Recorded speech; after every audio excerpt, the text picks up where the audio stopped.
வாசக தோழமைகளுக்கு வணக்கம். வீரயுக நாயகன் வேள்பாரி. அத்தியாயம் 60. பொழுது விடிந்து நீண்ட நேரமாகிவிட்டது.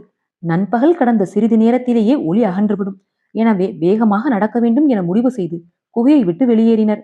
இரவு முழுவதும் கடுமழை பெய்ததால் சரிவில் நடந்து மேலேறுவது எளிதல்ல என்பது தெரியும். கவனமாக நடந்து செல்ல துணிந்தனர்.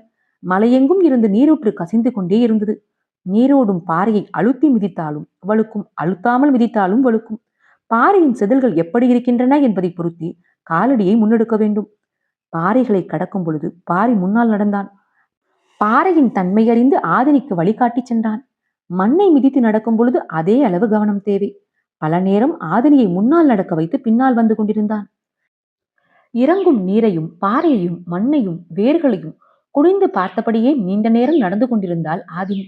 எங்கும் நீர் இழுத்து ஓடியபடியே இருக்கு. தொடர்ந்து நடப்பது மிகவும் கடினம். சற்றே ஓய்வு தேவைப்பட்டது. ஓரிடத்தில் நின்று இளைப்பாறியபடி பார்வையை எல்லா பக்கங்களிலும் ஓடவிட்டாள். அப்பொழுதுதான் ஆபத்தின் அளவு குறைந்தது. செங்குத்தான பெருஞ்சரிவின் நடுவில் அவர்கள் நின்று கொண்டிருந்தனர். ஆதினி அதிர்ச்சிக்குள்ளானாள். இந்த சரிவிலா இரவில் நடந்தோம்? ஆம், இந்த பெருஞ்சரிவில் தான் நடந்தோம். அதுவும் காதல் கொண்டே. பாரி சொல்வது தனது செயலைத்தான் என்பது புரிந்தது. ஆனாலும் எந்த மறுமொழியும் சொல்லவில்லை. இந்த இடத்தை பகலில் பார்த்த ஒருவர் இங்கு இரவில் நடக்க துணிய மாட்டார் என்றான். இரவிலே நடந்த ஒருவர் பகலிலே எளிதில் நடந்து கடப்பார் என்றான். அவனது சொல் ஆதினிக்கானது. அவன் சொல்லில் இருக்கும் உண்மையை அவளது மனம் ஏற்றது. கால்கள் முன்னிலும் வீரியத்தோடு முன்னகர்ந்தன. ஒற்றை சொல்லால் விசை கூட்டும் வித்தையை பாரியின் அளவுக்கு அறிந்தவர்கள் யாரும் இருக்க மாட்டார்கள் என தோன்றியது. அவனை நினைத்து மகிழத்தான் எவ்வளவு இருக்கின்றன என்று எண்ணியபடியே நடந்தாள். பின்னி கிடக்கும் வெண்சாரிகள் அந்த இடம் விட்டு விடியும் வரை நகராது, நீ அஞ்ச வேண்டாம் என்று நேற்றிரவு அவன் கூறிய சொல்லில் இருந்துதான் எல்லாம் மாறின. அவை இந்த பக்கம் திரும்பாது என்றால் நாம் ஏன் அந்த பக்கம் திரும்ப வேண்டும் என தோன்றியது. அவ்வளவு நேரமும் வெண்சாரியை பார்த்து கொண்டிருந்த ஆதினி பாரியின் பக்கம் திரும்பினாள். மெல்லிய ஒளி அவனது முகத்தில் பூசி மறைந்தது. வெண்சாரிகள் இரண்டும் இறுக்கி முறுக்கிக் கொள்ளும் பொழுது ஒளியின் அளவு 2 மடங்கு அதிகமானது போல் இருந்தது. ஆனால் அதை அவர்கள் கவனிக்கவில்லை. முறுக்கியிருக்கும் வெண்சாரிகளும் அவர்களை கண்டுகொள்ளவில்லை. தலைக்கு பின்புறமாக குகை விட்டு வெளியே பேரிடி விடாது விழுந்து கொண்டிருந்தது. கால்களின் கீழ்ப்புறம் வெண்சாரிகள் இறுகி புரண்டு கொண்டிருந்தன. மழையின் பேரோசை கூடியபடியே இருக்க காற்றெங்கும் நீர் மிதந்து கொண்டிருந்தது.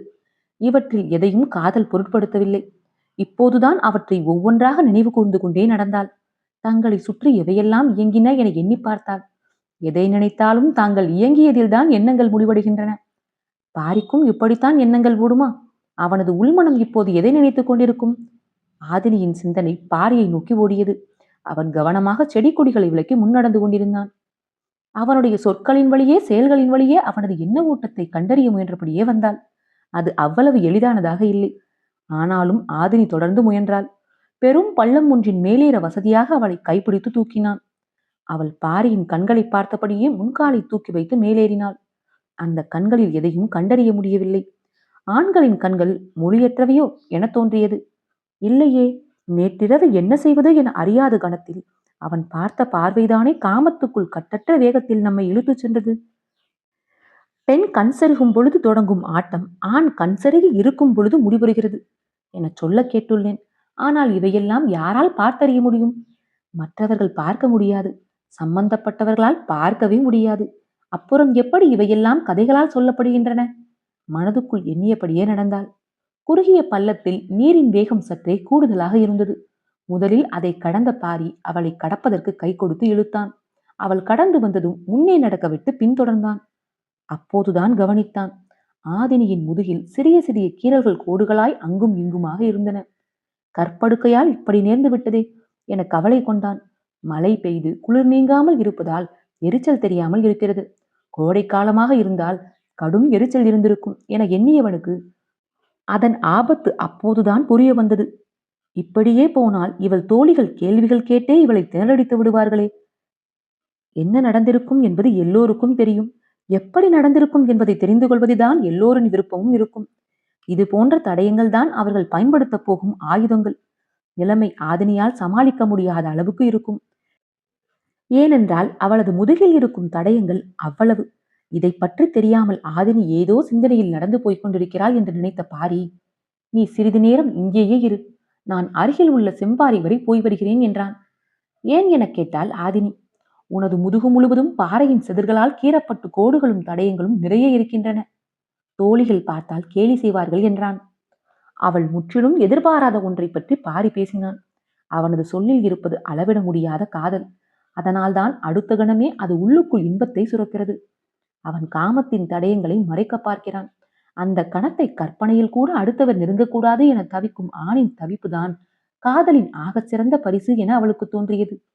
அவனது சொல்லை கடக்க முடியாமல் நின்றிருந்த ஆதினியை பார்த்து பாரி சொன்னான். செம்பாறையின் ஓரம் இழுத்து ஓடும் நீரின் மேல் பொன் போல மின்னும் மண் துகள்கள் படிந்திருக்கும். அந்த மண் துகள்களை எடுத்து முதுகில் பூசிவிடுகிறேன். அது ஒளியை மினுக்கிக் கொண்டே இருக்கும்.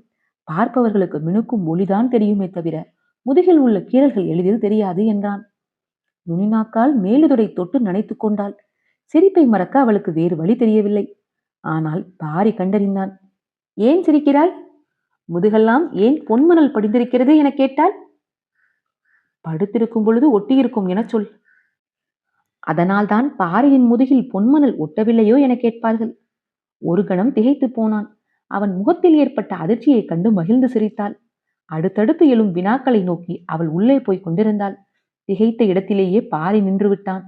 கேலி விளையாட்டில் பெண்கள் செல்லும் ஆழம் கண்களால் அறிய முடியாதது.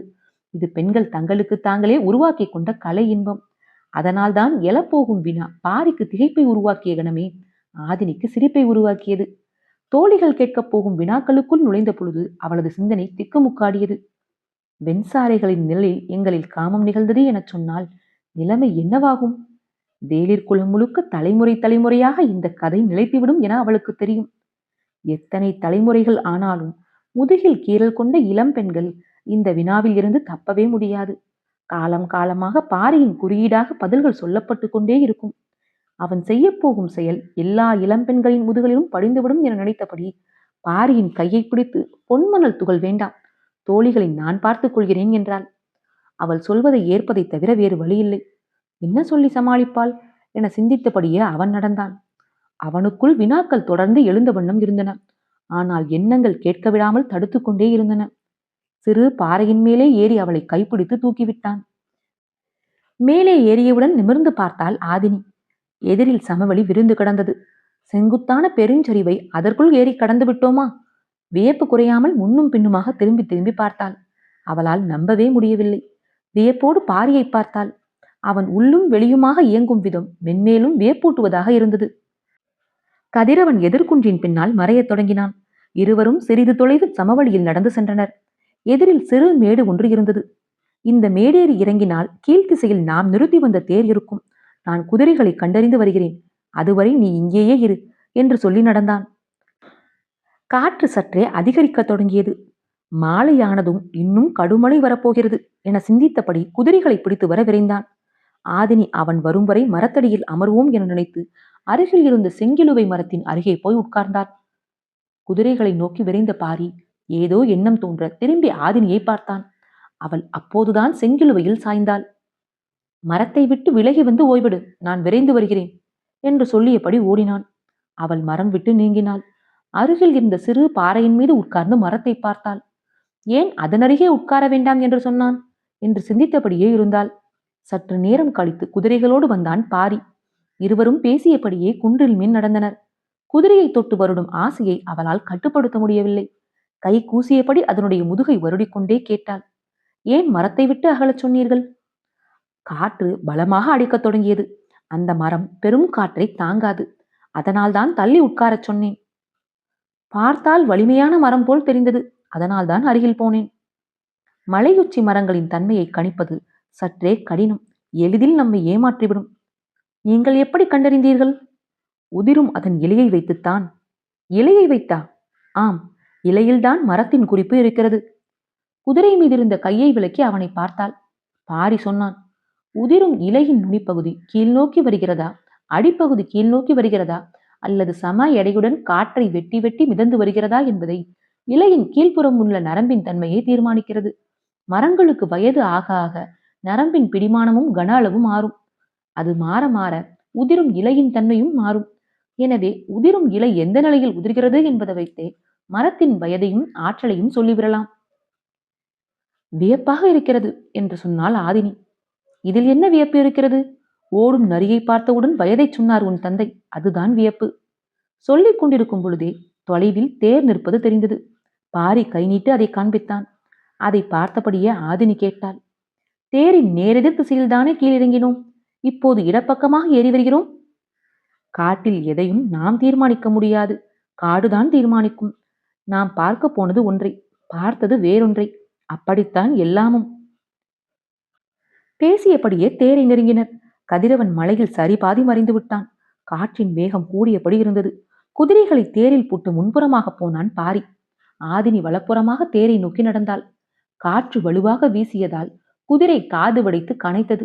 அதன் கழுத்து பகுதியை தடவி கொடுத்து அமைதிப்படுத்த முயன்றான் பாரி. அப்போது ஆதினி அழைக்கும் குரல் கேட்டது. குதிரை மீண்டும் எதிர்காற்றில் துள்ளி கனைத்தது. குதிரையை அருகில் இருந்த சிறு மரத்தில் கட்டிவிட்டு ஆதினியின் அருகில் வந்தான்.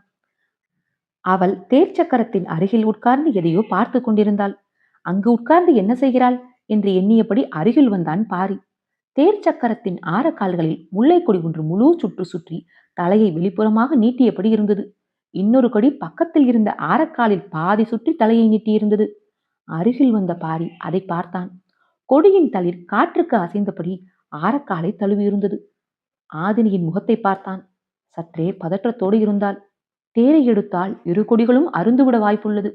இந்த முல்லைக் கொடியை பக்குவமாக பின்னோக்கி சுழற்றி வெளியில் எடுத்து விடலாமா என கேட்டாள். பாரி எதுவும் சொல்லாமல் முல்லை கொடிகளையே பார்த்து கொண்டிருந்தான். காற்று பெரும் வேகத்தோடு வீசியது. நின்றிருந்த தேர் சற்றே அசைந்து கொடுத்தது. சட்டென சக்கரத்தை இறுக்கி பிடிக்க முயன்றாள் ஆதினி. ஆனால் பாரியின் கை அதை பிடித்து கொண்டிருந்தது. இது நிகழ்ந்து கொண்டிருக்கும் பொழுது குன்றுக்கும் பின்னால் சடசடவென பேரோசை கேட்டது. அதிர்ந்து திரும்பினாள். திரும்பாமலே பாரி சொன்னான், அந்த செங்கிலுவை விழுந்து விட்டது. ஆதினிக்கு பதற்றம் இன்னும் அதிகமானது. விழுந்த மரத்தில் அடைந்திருந்த பறவைகள் கலந்து வெளியெங்கும் ஓசை எழுப்பின. அதை கவனித்தபடியே ஆதினியிடம் சொன்னான், இலையின் மரத்தின் குறிப்பு இருந்ததைப் போல இந்த முல்லை கொடிகளில் இருக்கும் குறிப்பு என்னவென்று பார். அந்த முல்லை கொடிகளை உற்று பார்த்தாள். சக்கரத்தின் ஆரக்கால்களை முழுமையாக சுற்றிய கொடி தலையாட்டியபடி அவளை பார்த்து கொண்டிருந்தது. அது ஆரத்தை சுற்றியிருக்கும் விதத்தை கவனித்தாள். எங்கோ பார்த்தது போல் இருந்தது. எங்கே என்று சிந்தித்த பொழுது வெண்சாரிகளின் நினைவு வந்தது. அதே பின்னல் கொண்டு வளைந்து மேலேற முயன்றது முல்லைக்கொடி. பக்கத்து ஆரத்தின் மீதும் அதே முயற்சியை செய்து கொண்டிருந்தது இன்னொரு கொடி. கூர்ந்து பார்த்து கொண்டிருந்த ஆதினியின் கண்கள் கலங்கின. பாரியை திரும்பி பார்த்தாள். அவன் கண்கள் எண்ணில்லா சொற்களை பேசின. ஆண்களின் கண்களை படித்தறிய வேறு வழியுண்டா என மனம் பதறியது. ஆனாலும் தொடர்ந்து முயன்றாள். இடப்புறம் இருப்பதுதான் நானா என்று ஆதினியின் ஆழ்மனம் கேட்க, இல்லை, வலப்புறம் இருக்கும் கொடிதான் உனது சாயலில் தலை சாய்ந்தே இருக்கிறது என்று பாரி சொல்ல, மனதுக்குள் நீங்கா உரையாடல் நிகழ்ந்து கொண்டிருந்தது. வெண்முல்லையும் வெண்சாரையும் வடிவத்திலும் வாசனையிலும் ஒன்றே என ஆழ்மனம் சொல்லியது. காற்று வீறு கொண்டு வீசியது. ஆதினி பாரியின் கைகளை இறுக அணைத்து தோல் சாய்ந்தாள். குகை நமக்கானதாக மாறியது போல தேர் முல்லைகளுக்கானதாக மாறிவிட்டது என்றான் பாரி.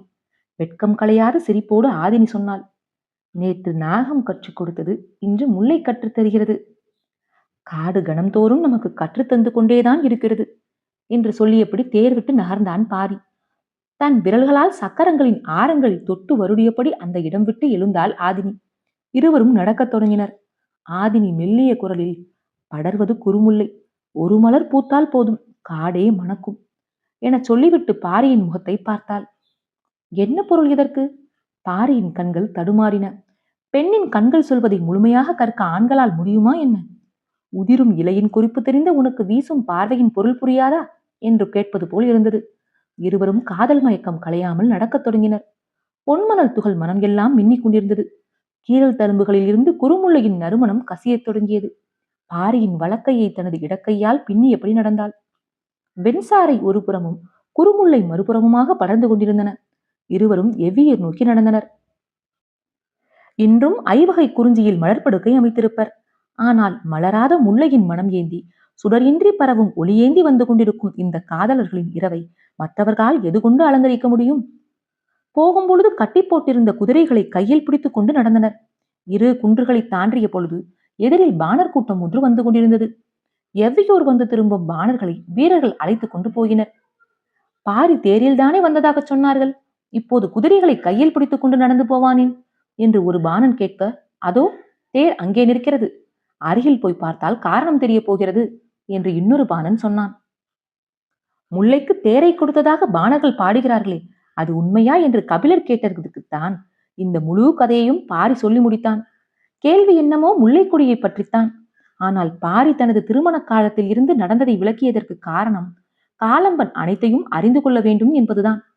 சோமப்பூண்டின் பானம் இருந்தும் அன்று யாரும் ஒரு குவளை கூட குடிக்கவில்லை. பாரி நடந்ததை சொல்லி முடிக்கும் பொழுது அனைவரும் பெரும் வியப்பில் மூழ்கி போயிருந்தனர். முல்லைக்கொடி பற்றி கேட்ட கபிலரோ ராவரி மரம் பற்றி கேள்விப்பட்டதும் அதிர்ந்து போனார். இதைத்தான் வடதேசத்து முனிகள் ஜோதி விருட்சம் என சொல்கிறார்களோ என கேட்டார். தேக்கனின் வியப்பு வேறு விதமாக இருந்தது. நீயும் ஆதினியும் வெண்சாரியை பார்த்தீர்களா? இதுவரை சொல்லவே இல்லையே என கேட்டார்.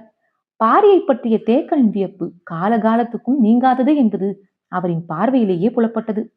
காலம்பனின் வியப்பு முல்லைக்கொடியோ வெண்சாரியோ அல்ல, ஆயுதங்களை கூர்மையாக்கும் கல் இருக்கிறதா? பல்வேறு தாதுக்களை ஆற்றலாக மாற்றத் தெரிந்த பொதினியின் 18 குடிகள், அவர்கள் எதையெல்லாம் செய்யும் ஆற்றல் படைத்தவர்கள்? அடுக்கொடுக்காய் மேலெழுந்தபடி இருந்தது காலம்பனின் வியப்பு. எல்லோரும் வியந்ததைப் போல பாரியும் வியப்பு நீங்காமல் தான் இருந்தான். இந்த நிகழ்வு எப்படி வெளியில் தெரிந்திருக்கும் என எண்ணி பார்த்தான். பேசியபடி தங்களை கடந்து போன பாணர்கள் தேர் சக்கரத்தில் முல்லைக்கொடி பின்னி கிடப்பதை பார்த்து பாடல்கள் புரிந்துள்ளனரோ என்றான். கேள்வி கபிலருக்கு வியப்பை கொடுத்தது. நிலம் எங்கும் உனது புகழை பரப்பும் குறியீடு இதுதான் என்றார் கபிலர். படர வழியின்றி கொடி தவித்தால் யாராக இருந்தாலும் அதற்கு வழி செய்துவிட்டுத்தானே போவார்கள். இதில் வியக்க என்ன இருக்கிறது என கேட்டான் தேக்கன். மலை மக்களின் வாழ்வை சமவெளி மனிதர்கள் புரிந்து கொள்வது எப்படி எளிதில்லையோ அதே போல்தான் சமவெளி மக்களின் எண்ண ஓட்டங்களையும் சிந்தனை நிலைகளையும் மலை மக்கள் புரிந்து கொள்வதும் எளிதல்ல என்றார் கபிலர். தேக்கனுக்கு அவர் சொல்ல வருவது விளங்கவில்லை. உங்களுக்கு இது வாழ்வின் பகுதி, எனவே நின்று பார்க்க ஒன்றுமில்லை. ஆனால் தவித்து அலையும் மக்களுக்கு இது கனவு, எனவே கடக்க வழியின்றி பாடியபடியே இருக்கின்றனர். கபிலரின் சொற்கள் ஆழத்துக்கு போயின. அதை பற்றிய சிந்தனையும் அவ்வாறே இரவெல்லாம் பேசினர். சோமப்பூண்டின் பானம் விட்டு மனமும் உடலும் வெளியேறிவிட்டது என்பதை அவர்கள் உணர்ந்தனர். குடியும் இரவும் அவர்களை விட்டு அகன்றன. அத்தியாயம் 60 நிறைவுற்றது. காற்றோடும் உங்கள் காதுகளோடும் நான் எவிமயிலா.